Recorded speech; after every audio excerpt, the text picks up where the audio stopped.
Volkswagen Up GTI First Drive. Fizzy, affordable fun.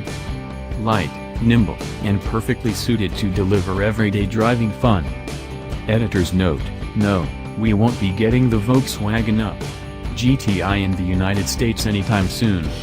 But a car this hot deserves attention on a global scale, and we know you readers enjoy a tasty bit of forbidden fruit as much as we do.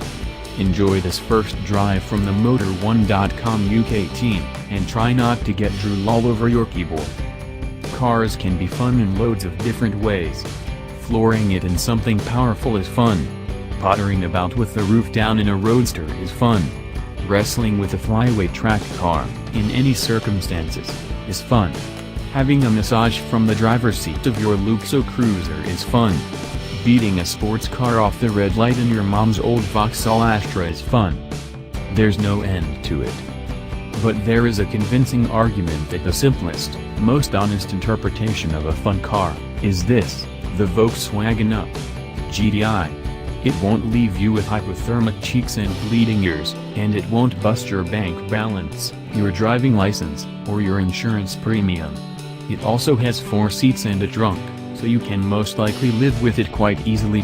First impressions.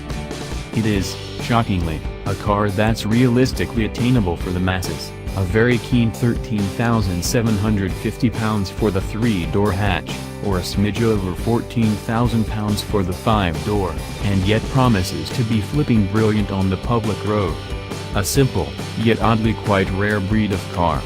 A Renault Twingo GT, Smart Brabus, or perhaps the forthcoming Suzuki Swift Sport, are about its only direct rivals. But is it everything that we all want it to be? Well, it certainly looks the part, inside and out. The Up GTI gets the full tartan cloth treatment inside, plus a pair of smart, supportive and heated sports seats, some glossy GTI badging, and a 5.0-inch color screen with a USB port and all the connectivity stuff that you'd want, although you'll have to use your phone for navigation. It looks just as good, if not better, on the outside.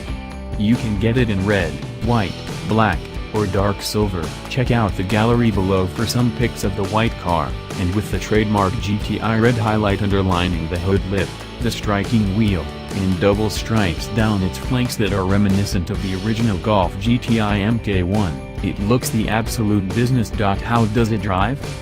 We'll start with the engine. What a cracking little thing it is. Floor the throttle and the 113 horsepower, turbocharged 1.0-liter 3-cylinder warbles its way throttily up the rev range, delivering real vigor to this baby GTI. Sure, the 0-62 mph time of 8.8 seconds sounds fairly pedestrian, but it doesn't feel it, not even a little bit, as you slingshot from corner to corner, or rollick around town. This is an appreciably quick little car, and the engine is a joy to rev out, even if it is also torquey enough to deliver fair acceleration if you leave it in a higher gear, just as long as you keep it on the boil somewhere over 2,000 revolutions per minute. It's a bit flat below that.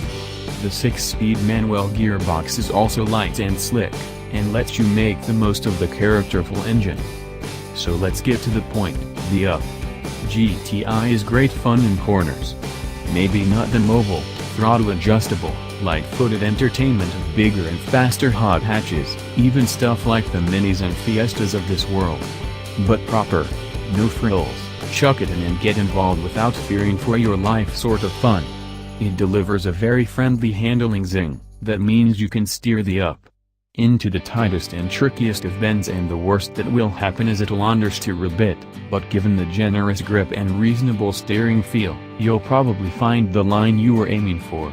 If you don't, lift off the gas and it'll be right back to where you want it. If anything, because it lacks any fancy drive modes and adjustable stuff, it feels a bit more gritty and raw than the Polo or Golf GTI. It doesn't quite do it all for you like that oh-so-slick, oh-so-grown-up Golf GTI. And we like that about it very much indeed. Especially given that the ride, while firm, is well damped and controlled enough that it's not going to rattle your bones over patched-up UK roads. We do have one quibble, and that is the pedal placement. There's a big enough gap between the brake and throttle, in the left-hand drive cars that we tested, at least, to make it very tricky to heel toe. Which is doubly annoying since this is a car that warrants this sort of treatment and would benefit from it very much. At least the brake feel and response is very good, so there's no issue there. Hopefully the right-hand drive UK cars will have the pedal placement issue resolved, but we'll have to wait and find out. While we're nitpicking, the GTI is pretty buzzy on the highway, too, but then you don't buy a fiery little car thinking that you're getting a Continental cruiser, so it's hardly likely to bother you.